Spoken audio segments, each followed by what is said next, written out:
जय हिंद समाजवादी साथियों। समाजवादी पार्टी की छठी सूची 13 दिग्गज नेताओं को टिकट। जी हाँ, आज हम बात करेंगे समाजवादी पार्टी के राष्ट्रीय अध्यक्ष और हम सबके प्रिय नेता अखिलेश यादव जी और अखिलेश यादव जी की जो पार्टी है समाजवादी पार्टी को लेकर। तो जैसा कि आप सभी लोगों को पता है, समाजवादी पार्टी के राष्ट्रीय अध्यक्ष अखिलेश यादव जी लगातार लोकसभा चुनाव में अपनी धार को मजबूत कर रहे हैं। मजबूती के साथ ही साथ वे लगातार सर्व समाज और सर्व हित बात करते हुए लगातार प्रत्याशियों के चयन की प्रक्रिया को काफ़ी तेज़ी से आगे बढ़ा रहे हो। पीडीए की रणनीति के तहत अखिलेश यादव जी आगामी लोकसभा चुनाव में जनता के बीच में पहुंच भी रहे हो। लगातार इंडिया गठबंधन को मजबूती भी प्रदान कर रहे हैं समाजवादी पार्टी के राष्ट्रीय अध्यक्ष अखिलेश यादव जी।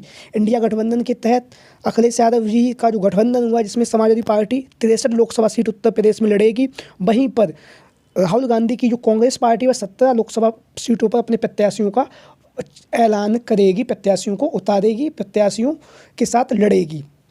तो आज अब तक अखिलेश यादव जी ने समाजवादी पार्टी की तरफ से 5 सूचियां जारी कर दी गई। इन 5 सूचियों में 43 दिग्गज नेताओं को लोकसभा का टिकट भी अखिलेश यादव जी दे चुके हैं। तो आज हम बात करेंगे छठी सूची में। तो छठी सूची में सबसे पहले हम बात करेंगे प्रयागराज लोकसभा सीट से।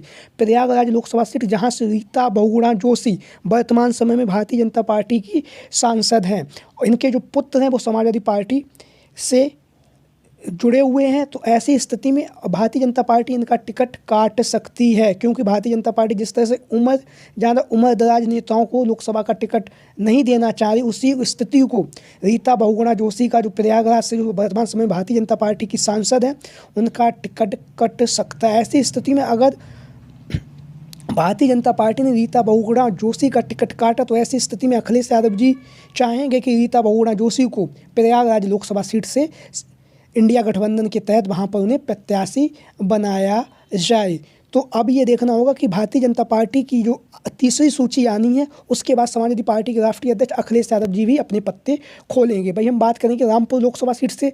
रामपुर की लोकसभा सीट से आजम खान साहब की पुत्रवधू सिदरा अदीब आजम खान का नाम सर्वोपरि है और लगातार उनके नाम को लेकर पार्टी कार्यालय में और वार्तालाप हो रही। लगातार रामपुर के लोग भी ये चाह रहे हैं कि यहाँ से सिदरा अदीब आजम खान को लोकसभा का प्रत्याशी बनाया जाए, क्योंकि अखिलेश यादव जो महिलाओं के हक और सम्मान की बात करते हैं, महिलाओं को लगातार आगे भी बढ़ा रहे हैं। भाई हम बात करें संभल की लोकसभा सीट से। संभल की लोकसभा सीट से स्वर्गीय साफिक उर्वरक रहमान साहब वर्तमान समय में सांसद थे, लेकिन उनके निधन के बाद इस सीट पर अब जो अखिलेश यादव जी ने जो पहली सूची जारी की थी, उसमें सबसे पहला टिकट साफिक उर्वरक रहमान साहब को ही दिया था। लेकिन अब ऐसी स्थिति में जब वो नहीं है, तो उनका जो नाती है जिया उर्वरक रहमान साहब, उनकी दावेदारी काफ़ी मजबूती दिखाई दे रही है। वहीं हम बात करें मुरादाबाद लोकसभा सीट से। मुरादाबाद की लोकसभा सीट, जहां से FT हसन वर्तमान समय में समाजवादी पार्टी के सांसद हैं, लगातार जनसंपर्क के माध्यम से जनता से जुड़ भी रहे हैं। FT हसन और सांसद के साथ ही साथ समाजवादी पार्टी के नेता सदन भी रह चुके हैं FT हसन जी। तो मुरादाबाद की जो लोकसभा सीट है, वो वहाँ से FT हसन के ही चुनावी मैदान में उतरने की चर्चाएं काफ़ी तेज़ी से चल रही हैं, क्योंकि मुरादाबाद की लोकसभा सीट मुस्लिम बाहुल सीट और FT हसन जी वर्तमान समय में वहाँ पे सांसद भी हैं। हम बात करेंगे डुमरियागंज लोकसभा सीट से। डुमरियागंज की लोकसभा सीट से जो आप लोग तस्वीरों में देख रहे हैं, विभा शुक्ला वर्तमान समय में प्रदेश सचिव है समाजवादी पार्टी की, और उसके साथ ही साथ इन्हें अखिलेश यादव जी ने विधानसभा का चुनाव भी लड़वाया था। लेकिन जो डुमरियागंज जो सिद्धार्थनगर लोकसभा सीट है, वहाँ से इनकी दावेदारी कर रही हैं, लगातार जनसंपर्क के माध्यम से जनता से भी जुड़ रही हैं विभा शुक्ला जी। अब हम बात करेंगे वो सूची जो कल समाजवादी पार्टी की एक ऐसी सूची वायरल हुई थी, जिसमें 3 दिग्गज नेताओं को टिकट दिया गया था। उसमें सबसे पहले जो हम बात करेंगे रागिनी सोनकर जी, मछली शहर से रागिनी सोनकर जी को उस सूची के माध्यम से टिकट दिया गया था। हालांकि लोगों की भी ये मांग है कि मछली शहर की जो लोकसभा सीट है, यहाँ से रागिनी सोनकर जी को टिकट देना चाहिए, क्योंकि वर्तमान समय में यह विधायक है। वहीं पर अब ये देखना होगा जब समाजवादी पार्टी की जो छठी सूची आएगी, उसमें रागिनी सोनकर जी को मछली शहर लोकसभा सीट से टिकट मिलती है या नहीं मिलती। वहीं उसी सूची की बात करें तो वहाँ पर वरुण गांधी को पीलीभीत से समाजवादी पार्टी का प्रत्याशी घोषित किया गया था। हालांकि वो जो सूची जारी हुई थी वो फेक सूची थी, लेकिन वरुण गांधी जी को लेकर जो भारतीय जनता पार्टी के वर्तमान समय में सांसद हैं, सांसद होने के साथ साथ वह भारतीय जनता पार्टी से काफ़ी ज़्यादा नाराज भी रहते हैं। बहुत सारी जगहों पर उन्होंने अपनी पार्टी के खिलाफ भी बोला। तो ऐसी स्थिति में ये कयास लग रहे हैं कि भारतीय जनता पार्टी इनका जो लोकसभा का टिकट है पीलीभीत से वो काट सकती है। ऐसी स्थिति में हो सकता है समाजवादी पार्टी के राष्ट्रीय अध्यक्ष अखिलेश यादव जी इन्हें पीलीभीत की लोकसभा सीट से समाजवादी पार्टी का प्रत्याशी घोषित कर दें। भाई हम बात करेंगे जौनपुर लोकसभा सीट से।